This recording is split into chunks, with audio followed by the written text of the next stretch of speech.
Bonsoir et bienvenue à ce programme sur la radio-télévision nationale congolaise. Ce programme, vous vous en doutez, c'est Vivement les élections. Vivement les élections, la fièvre monte, monte, monte à travers les partis politiques et regroupements politiques, et pourquoi pas, même au niveau de la société civile dans notre pays. C'est-à-dire que les gens se préparent fiévreusement pour aller aux élections. Nous recevons ici sur ce plateau de la radio-télévision nationale congolaise, le révérend Moka, qui est docteur en sciences politiques, et à la tête d'un mouvement qu'on appelle le Mouvement Bleu, qui en fait est une plateforme politique. Et il n'est pas venu seul, il est venu avec, permettez cette expression, sa base, n'est-ce pas, les membres du parti ou du Mouvement Bleu qui sont venus l'accompagner, à qui nous disons tout de suite bonsoir. Bonsoir. Je ne serai pas seul à animer cette émission, rassurez-vous. Je suis là avec mon colistier de tous les jours. C'est Paty Ambroise Tshibambe. Tshibamba, ça me revient toujours Tshibambe là. Oui, c'est Tshibamba plutôt, de Télé 50. Donc c'est nous deux qui allons animer les 45 minutes qui vont suivre. Voilà, docteur Moka, comment vous vous portez? Très bien, par la grâce de Dieu, content de vous voir. Et on parle d'élection dans notre pays, est-ce que vous êtes prêts? Bien sûr, nous sommes prêts comme tout regroupement politique qui se respecte. Donc vous allez participer? Bien sûr. D'accord. Parlez-nous d'abord du Mouvement Bleu. C'est quoi le Mouvement Bleu? Le Mouvement Bleu a été créé en 2005 à Bruxelles. Si vous parcourez la presse internationale, vous allez voir qu'on en parle de manière extensive au niveau des journaux internationaux. Il y avait maintenant l'utilité de venir implanter le mouvement de manière officielle en RDC, et c'est chose faite puisque nous sommes légalement enregistrés dans ce pays depuis peu, ainsi qu'à la CENI, où nous nous préparons, comme tout le monde, aux élections. Le mot bleu fait référence à la planète Terre, qui a une couleur bleue, quand vous la regardez à partir du ciel. Donc c'est le symbole de la Terre. Mais c'est également notre corps, qui est constitué de 70% d'eau. Donc c'est également le symbole de la vie. Et quand vous regardez vers le ciel, il a une couleur bleue, donc c'est le symbole de l'espoir. Donc mouvement bleu, symbole de la terre, de la vie et de l'espoir. Alors pourquoi nous utilisons le mot mouvement? C'est parce que nous ne croyons pas au concept de parti. Quand on prend parti, ça veut dire qu'on est contre quelqu'un d'autre.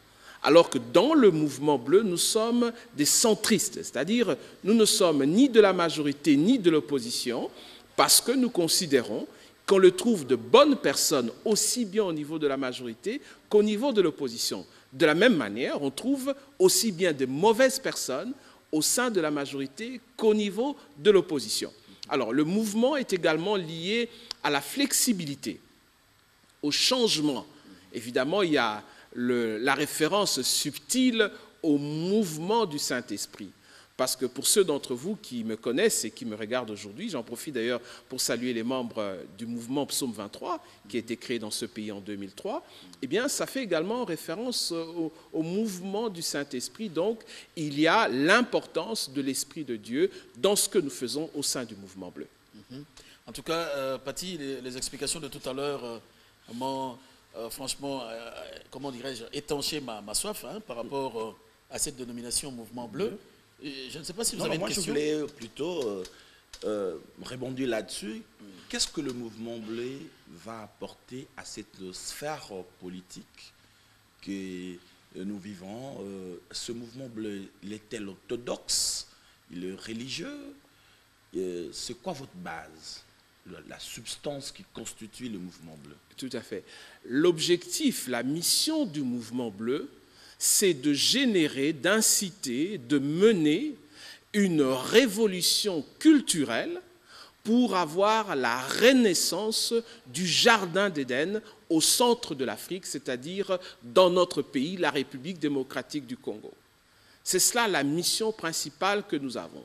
C'est de lancer, c'est de mener une révolution culturelle. Une révolution culturelle, c'est-à-dire un changement radical des mœurs, des coutumes et des habitudes, ainsi que des comportements. Très bien. déjà en tête, en un homme de Dieu, c'est quoi votre champ d'action? Comment est-ce que vous allez vous y prendre pour que vous arriviez à cette... que vous les dites si bien, nonobstant le fait que vous savez qu'il y a certains partis politiques qui sont de l'opposition comme dans la majorité, vous pouvez avoir des points de convergence. Mais vous l'avez bien dit, que vous semblez voir qu'en étant un parti, on serait contre l'autre. Nous sommes d'accord. Le mouvement, c'est quoi votre champ d'action? Bien, nous allons en faire la preuve tout de suite. Vous êtes Congolais. Vous avez probablement une femme, ou en tout cas une compagne, et puis vous avez peut-être des enfants. Imaginons, je ne veux pas ici étaler votre vie privée, c'est simplement pour illustrer et répondre directement à votre question. Imaginons que vous avez une femme et que vous avez 4 enfants. Ça veut dire que vous êtes à 6 dans la maison.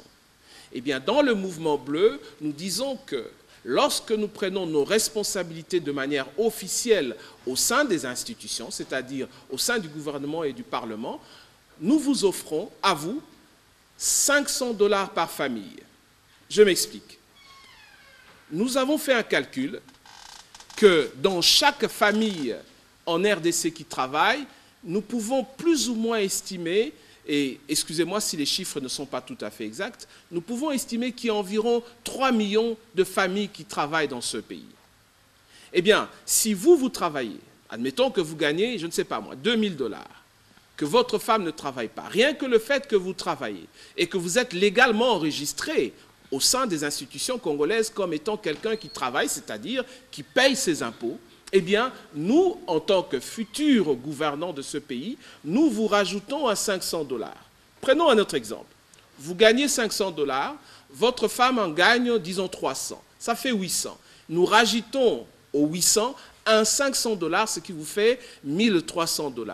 Dans nos calculs, pour 3 millions de familles, ça revient plus ou moins à 150 millions de $ par mois. Donc par année, nous ne sommes pas très loin d'1,5 milliard de $. Alors, ça ne représente pas grand-chose. Ça ne représente pas grand-chose. Pourquoi? Quand vous regardez l'état actuel de notre budget, nous ne sommes pas très loin de 10 milliards. Disons que nous avons 10 milliards en termes de budget national.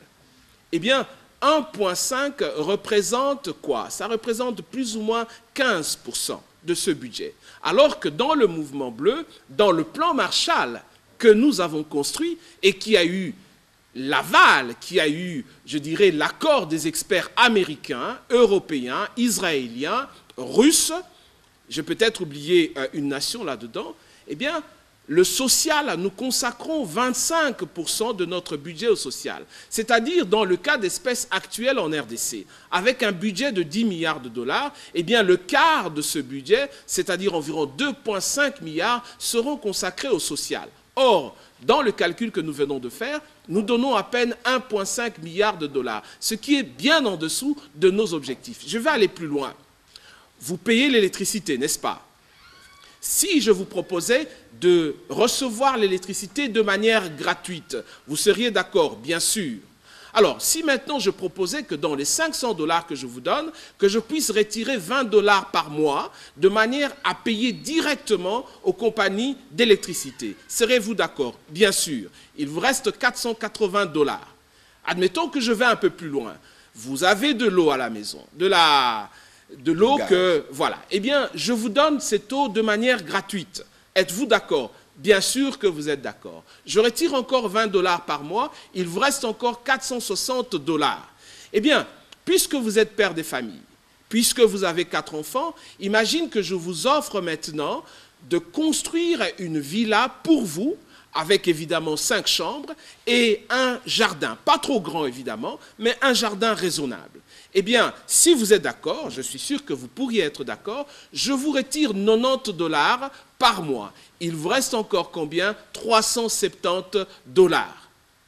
Vous avez votre maison payée, que vous payez peut-être 15 ans. Après 15 ans, cette maison vous appartient. Vous avez de l'eau gratuite, vous avez de l'électricité de manière gratuite. J'irai encore plus loin. Si vous avez un enfant et que cet enfant a au plus 12 ans, eh bien, nous offrons un système de mutuelle où ces enfants pourront aller dans n'importe quel hôpital dans le pays et se faire soigner de manière gratuite. c'est votre mutuelle qui va le payer. Mais si vous avez un enfant au-delà de 12 ans, ça pourrait être votre cas, eh bien, nous allons davantage retirer dans les 370 $ qui vous restent, admettons que nous retirions 40 $. Les 40 $ servent à prémunir votre famille contre tout risque de maladie et donc de vous faire soigner lorsque vous allez à l'hôpital. Il vous reste encore 330 $. Donc, en termes clairs, le mouvement bleu, grâce à son plan Marshall, que j'ai dit, qui a reçu l'assentiment, je dirais plutôt la sympathie et l'accord des experts internationaux, et qui d'ailleurs a été déposé ici au niveau du pays, au niveau du bureau du chef de l'État. Vous avez vu les Belges d'ailleurs venir ici pour vous en parler. Eh bien, ce ne sont pas les Belges qui ont construit ce plan Marshall. C'est le club de Zurich, dont je suis président, qui a construit ce plan Marshall. Donc, nous vous offrons 330 $ que vous gardez en poche, que vous ajoutez à vos 800 $, que vous ajoutez aux 300 $ de votre épouse. Nous vous donnons une maison nouvelle, villa, gratuite, construite avec 5 chambres. Nous vous donnons l'électricité gratuitement. Nous vous donnons de l'eau également gratuitement. L'Éternel est mon berger, je ne manquerai de rien. Voilà une application pratique de notre philosophie politique. Mais, permettez, révérend, vous dites... nous allons vous donner 500 $, nous allons vous donner 300 $. C'est vraiment une aubaine. Je ne vois pas de cette personne qui va refuser de recevoir cet argent. Mais vous allez avoir cet argent d'où? Cet argent viendra d'où? Voilà. Oui. Tout à l'heure, je vous expliquais une chose. Je disais qu'actuellement, notre budget est d'environ 10 milliards. Oui. Un peu en dessous. Je vous ai dit que dans notre plan Marshall, le social va constituer 25% de ce budget. Oui. Ce qui veut dire que nous avons 2,5 milliards de $. Qui sera pour le social. Le social, maintenant, uniquement pour le social. Dans les calculs que nous avons faits, vous avez vu que nous étions en dessous du 2,5. Oui. Maintenant, allons-y plus loin. Vous le savez comme moi que le budget que nous avons actuellement est très largement en dessous des capacités de notre pays. Si vous prenez l'exemple de l'Angola, ils ont 80 milliards de $. Dans notre pays, le Financial Times, qui est l'un des journaux les plus réputés au monde dans le domaine de la finance, estime la valeur minière de notre pays à plus de 24 000 milliards de $. Ce n'est pas moi qui le dis, ce sont les experts internationaux. Rien que pour les minerais, c'est-à-dire on ne prend pas en compte votre électricité, c'est-à-dire Inga, renouvelée évidemment, on ne prend pas en compte votre eau, 25% des réserves d'eau douce de la planète, on ne prend pas en compte vos forêts, on ne prend pas en compte l'énergie solaire, on ne compte que les minerais. Eh bien, si vous faites le calcul, pour 75 millions de Congolais, eh bien, vous valez 3 200 millions de $. La même chose que vous. Alors, comment est-ce qu'on fait pour transformer 3 200 millions en argent comptant pour le pays et pour le citoyen? Dans votre cas, vous aviez une épouse et 4 enfants. C'est-à-dire que vous êtes à 6 dans la maison. Eh bien, selon le calcul du Financial Times, 3 200 millions multipliés par 6, ça vous fait 18 milliards plus 1,2, c'est-à-dire vous valez 19 200 millions de $. Alors, comment est-ce qu'on transforme cela en argent comptant pour votre poche et pour votre famille? Je vais y répondre tout de suite. Mais je vais vous donner un bête petit exemple qui illustre bien là où je vais. Beaucoup de gens pensent que Dubaï est un pays très riche parce qu'on y trouve du pétrole. C'est faux. Lorsque je vais à Dubaï, le monsieur qui me reçoit à l'aéroport et qui met le cachet sur mon passeport gagne un salaire mensuel d'environ 18 000 $ mensuels. Ce monsieur reçoit comme salaire 18 000 $. Dans notre pays, vous savez plus ou moins combien ce monsieur reçoit? Eh bien, d'après les informations que j'ai, excusez-moi si je me trompe, ce monsieur reçoit environ 150 $ par mois. Mais celui de Dubaï reçoit en plus un véhicule de société, des pécules vacances, c'est-à-dire s'il va en vacances, on paye, des soins de santé, c'est-à-dire des assurances. Il reçoit également la pension pour la vieillesse. Et on peut rajouter ce qu'on appelle un 13e et un 14e mois. C'est-à-dire, lorsque vous arrivez au mois de décembre, non seulement vous avez reçu votre salaire mensuel, mais on vous rajoute un 13e salaire et un 14e salaire. Alors, la question se pose, c'est d'où provient cet argent pour payer ces gens? Alors, tout de suite, les gens pensent que c'est parce qu'ils ont du pétrole. Non, monsieur, il n'y a pas une seule goutte de pétrole à Dubaï.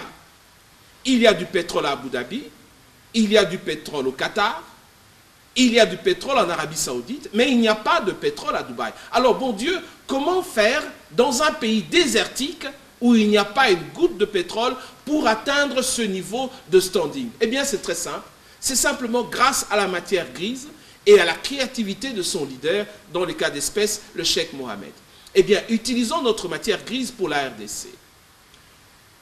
Grâce à nos ressources minières, évaluées à 24 000 milliards de dollars, nous pouvons très aisément prendre même 1% de ce chiffre, transformer ces minerais en valeur financière. Je m'explique.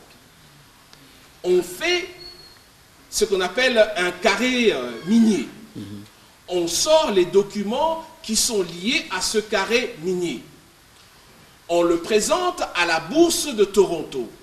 Je vous informe que ce sont des opérations qui se font déjà actuellement par plusieurs sociétés et plusieurs personnes. Eh bien, ces petits carrés miniers que vous vendez ici aux étrangers pour des valeurs totalement négligeables, c'est-à-dire 2 millions, 3 millions de dollars, eh bien, si je fais cette opération sur la bourse de Toronto, c'est-à-dire je crée une société, je mets ces documents comme étant les actifs de ma société, eh bien, vous ne serez pas surpris que je transforme mes 2 millions de dollars que j'ai achetés en RDC en une société qui vaut 2 milliards de dollars. Donc, ce ne sont pas des techniques nouvelles, ce ne sont pas des créations qui viennent de ma tête, ce sont des réalités actuelles qui sont déjà exécutées par d'autres personnes, mais que maintenant nous pouvons